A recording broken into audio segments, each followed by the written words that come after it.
क्यों नहीं खानी चाहिए मृत्यु भोज? क्या मृत्यु भोज खाना पाप है? मृत्यु भोज का आयोजन, जिसे 13वीं के बाद किया जाता है, हमारे समाज में एक पुरानी परंपरा बन गई है। इस परंपरा का उद्देश्य आमतौर पर दिवंगत आत्मा की शांति के लिए भोजन करवाना माना जाता है। लोग मानते हैं कि बड़े भोज से मृतक की आत्मा को शांति प्राप्त होती है और यह एक प्रकार का धार्मिक कर्तव्य है।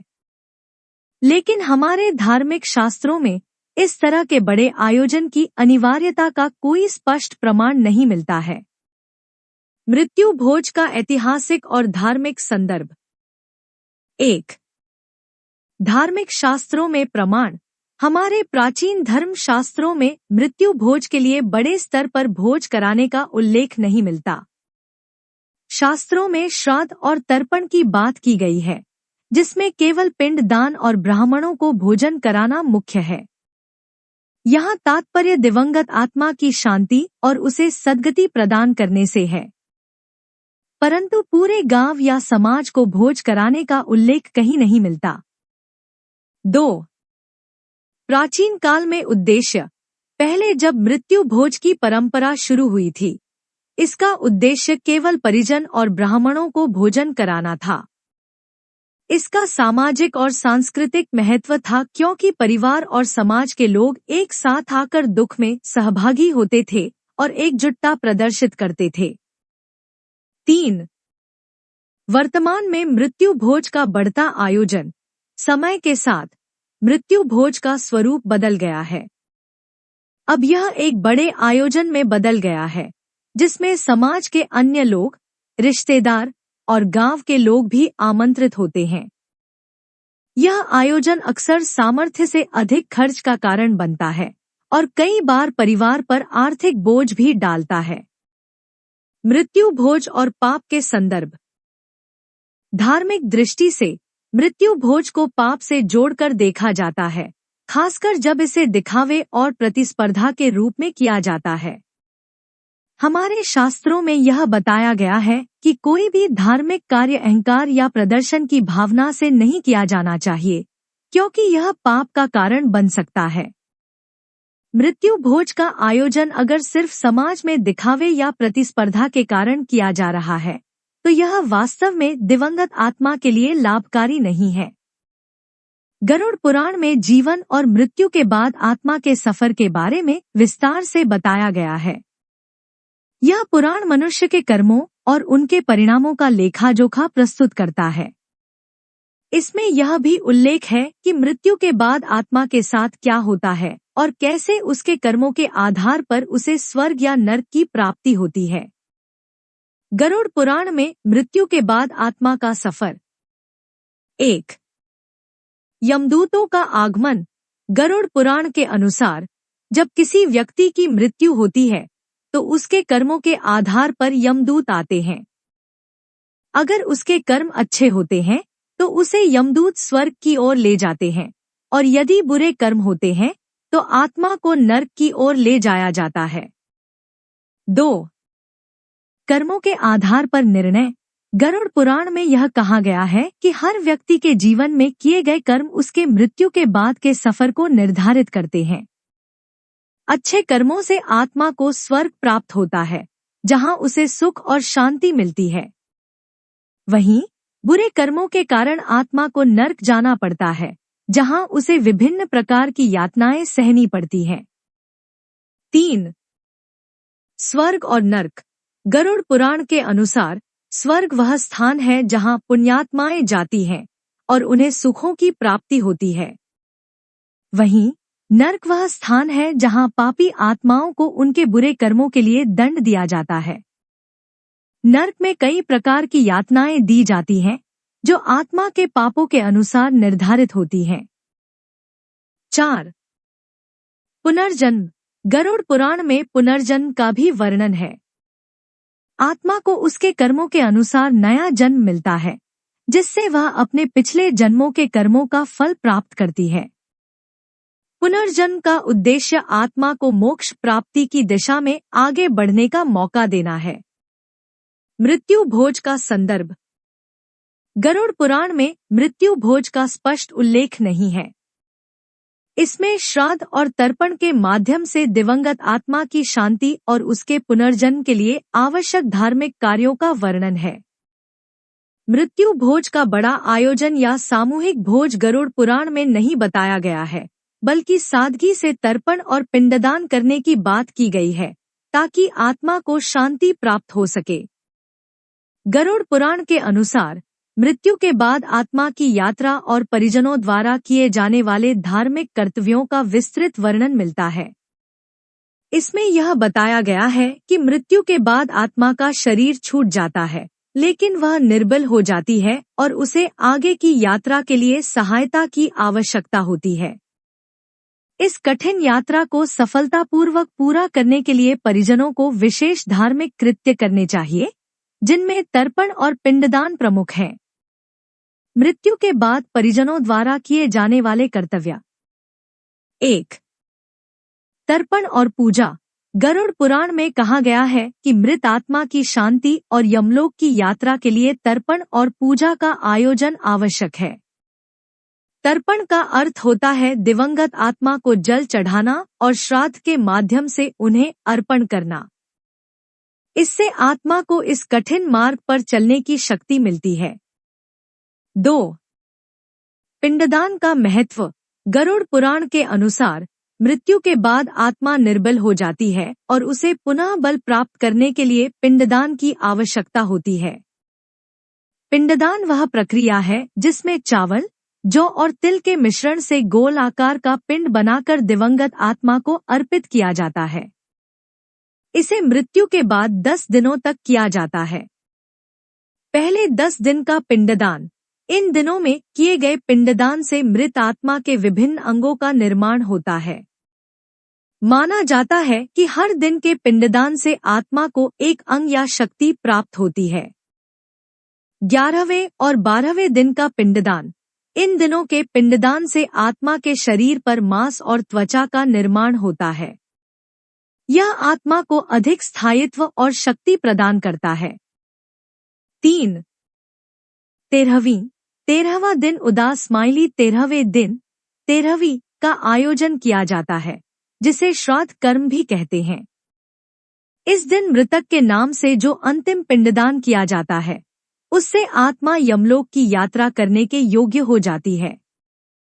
13वीं के पिंडदान का मुख्य उद्देश्य आत्मा को यमलोक तक सुरक्षित और शांति से पहुंचाना है। पिंडदान का आध्यात्मिक उद्देश्य। गरुड़ पुराण में पिंडदान को आत्मा की शांति और उसके अगले जीवन की दिशा तय करने के लिए आवश्यक बताया गया है। यह कर्मकांड न केवल मृतक आत्मा के लिए बल्कि जीवित परिजनों के लिए भी महत्वपूर्ण माना गया है, क्योंकि यह उन्हें उनके धर्म और कर्तव्यों की याद दिलाता है और समाज में एकता और सहानुभूति का संदेश देता है। हिंदू धर्म की मान्यताओं के अनुसार मृत्यु के बाद आत्मा को एक कठिन यात्रा करनी होती है, जो 12 दिनों तक चलती है। इस दौरान आत्मा को कई कठिनाइयों का सामना करना पड़ता है और वह अपने कर्मों के आधार पर अपने गंतव्य तक पहुंचती है, जिसे प्रभु धाम या यमलोक कहा जाता है। इस यात्रा में आत्मा को बल और समर्थन की आवश्यकता होती है, जिसके लिए परिजन तर्पण, पिंडदान और ब्रह्मा भोज जैसे धार्मिक कृत्य करते हैं। आत्मा की यात्रा और 13वीं की परंपरा। 1. 12 दिनों की यात्रा। मान्यता है कि आत्मा मृत्यु के बाद 12 दिनों तक पैदल चलती है और उसे इस कठिन मार्ग में अनेक कष्टों का सामना करना पड़ता है। इस यात्रा में आत्मा को शक्ति और सहारा देने के लिए तर्पण और पिंडदान किया जाता है। हर दिन किए गए इन कर्मों से आत्मा को शारीरिक और आध्यात्मिक बल मिलता है, जिससे वह अपनी यात्रा पूरी कर सके। 2. 13वां दिन उदास स्माइली 13वें दिन 13वीं का आयोजन किया जाता है, जो मृतक के अंतिम संस्कार और आत्मा की शांति के लिए विशेष रूप से महत्वपूर्ण माना जाता है। इस दिन मृतक की पसंदीदा वस्तुएं और भोजन तैयार किए जाते हैं और ब्रह्मा भोज का आयोजन किया जाता है। ब्रह्मा भोज का मुख्य उद्देश्य ब्राह्मणों को भोजन कराना है, जिससे आत्मा की शांति के लिए प्रार्थना की जा सके। ब्रह्मा भोज और मृत्यु भोज में अंतर। 1. ब्रह्मा भोज। ब्रह्मा भोज की परंपरा केवल ब्राह्मणों को भोजन कराने से जुड़ी है। गरुड़ पुराण के अनुसार 11वें और 13वें दिन ब्राह्मणों को भोजन कराना आवश्यक माना गया है। इसके साथ ही ब्राह्मणों को सफेद साफी, कपड़ा, जनेऊ और दक्षिणा दी जाती है, जिससे दिवंगत आत्मा को शांति मिलती है। 2. मृत्यु भोज। वर्तमान समय में ब्रह्मा भोज की परंपरा को मृत्यु भोज के रूप में बदल दिया गया है, जिसमें न केवल ब्राह्मण बल्कि रिश्तेदारों और गांव के लोगों को भी भोजन कराया जाता है। गरुड़ पुराण में इसका उल्लेख नहीं मिलता कि मृत्यु भोज का आयोजन इस प्रकार से किया जाना चाहिए। वास्तव में यह परंपरा सामाजिक दिखावे और प्रतिस्पर्धा के रूप में विकसित हो गई है, जो कि शास्त्रों के सिद्धांतों के खिलाफ है। गरुड़ पुराण के अनुसार सही तरीका। गरुड़ पुराण के अनुसार ब्रह्मा भोज का आयोजन सादगी से किया जाना चाहिए और ब्राह्मणों को भोजन कराकर सफेद साफी, जनेऊ और पत्र दक्षिणा अर्पित करके आत्मा की शांति की प्रार्थना की जानी चाहिए। यह धार्मिक कृत्य आत्मा के स्वर्ग या यमलोक की यात्रा को सुगम बनाने के लिए किए जाते हैं। ब्रह्मा भोज को दिखावे या प्रतिस्पर्धा के रूप में नहीं किया जाना चाहिए, बल्कि इसे एक धार्मिक और आध्यात्मिक कार्य के रूप में संपन्न किया जाना चाहिए। क्यों भोज की परंपरा को लेकर अक्सर यह सवाल उठते हैं कि इसका धार्मिक महत्व क्या है और क्या इसका आयोजन करना या इसमें शामिल होना पाप माना जाता है। गरुड़ पुराण में इस संदर्भ में मृत्यु भोज का कोई स्पष्ट उल्लेख नहीं मिलता, लेकिन इसके कुछ पहलुओं को समझने पर यह परंपरा किस प्रकार विकसित हुई, इसका अंदाजा लगाया जा सकता है। मृत्यु भोज की शुरुआत का संदर्भ। गरुड़ पुराण में पगड़ी रस्म का जिक्र किया गया है, जो तब होती है जब परिवार के मुखिया की मृत्यु हो जाती है। यह रस्म परिवार के भीतर नए मुखिया को चुनने की प्रक्रिया से जुड़ी होती है, जिसमें घर के सबसे बड़े पुरुष को पगड़ी पहनाई जाती है, जो नेतृत्व और परिवार के मार्गदर्शन की जिम्मेदारी संभालता है। यह पगड़ी संस्कार अंतिम संस्कार के चौथे दिन आयोजित किया जाता है। इस रस्म के बाद रिश्तेदारों और गांव के लोगों को भोजन कराने की परंपरा होती थी, जो परिवार के नए मुखिया के सम्मान और उस जिम्मेदारी को स्वीकारने का प्रतीक था। धीरे धीरे इस सामाजिक रस्म को मृत्यु भोज से जोड़ा जाने लगा और इसका धार्मिक उद्देश्य भी बदल गया। अब इसे मृत्यु के बाद आत्मा की शांति के लिए आयोजित किया जाने वाला भोज माना जाता है, हालांकि इसके मूल में ऐसा कोई धार्मिक आदेश नहीं है। क्या मृत्यु भोज का आयोजन गलत है? 1. धार्मिक दृष्टिकोण। गरुड़ पुराण और अन्य शास्त्रों के अनुसार मृत्यु भोज के रूप में बड़े स्तर पर आयोजन करने का कोई धार्मिक प्रावधान नहीं है। शास्त्रों में केवल श्राद्ध, तर्पण और पिंडदान का ही महत्व बताया गया है।